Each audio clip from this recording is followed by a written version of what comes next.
Pendant ce temps, à Kinshasa, la capitale de la République démocratique du Congo, des milliers de citoyens sont descendus dans les rues pour exprimer leur colère face à ce qu'ils appellent l'inaction des autorités face à l'agression que subit l'Est du pays.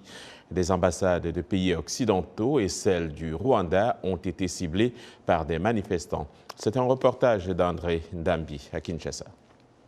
Des manifestations ont éclaté ce mardi matin dans plusieurs quartiers de Kinshasa. Les habitants indignés par l'offensive persistante du M23 et les silences jugés complices de la communauté internationale sont descendus dans le riz pour exprimer leur colère et réclamer des actions concrètes. Nous revendiquons les Rwandais qui nous menacent dans notre pays. On se pose des questions. Qu'est-ce qu'on avait fait aux Rwandais en 2003? Ils ont massacré nos frères à Kisangani. Guerre de 3 jours, de 6 jours. Ils ne cessent pas. Les traîtres impérialistes continuent toujours à soutenir ces gens-là. Nous ne reculerons plus. Cela fait 30 ans que nous souffrons et le moment est venu de dire stop. Désormais, nous n'accepterons plus les manœuvres de la communauté internationale ni celles du Rwanda. Aujourd'hui, le peuple congolais se lève pour défendre et sauver notre pays.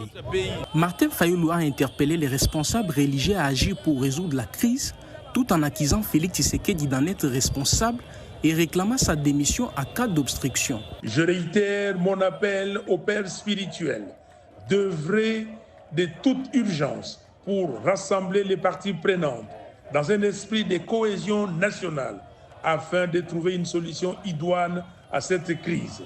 Si M. Félix Tshisekedi persiste à se dresser en obstacle, il sera tenu pour seul responsable de la déchéance de notre nation et devra démissionner.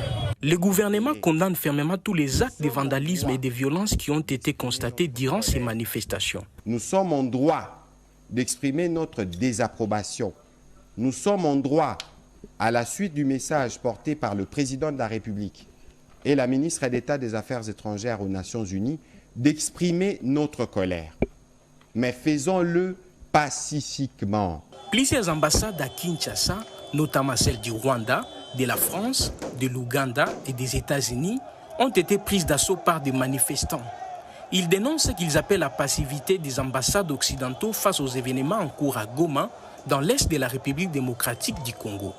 André Ndambi pour VOA Afrique, Kinshasa.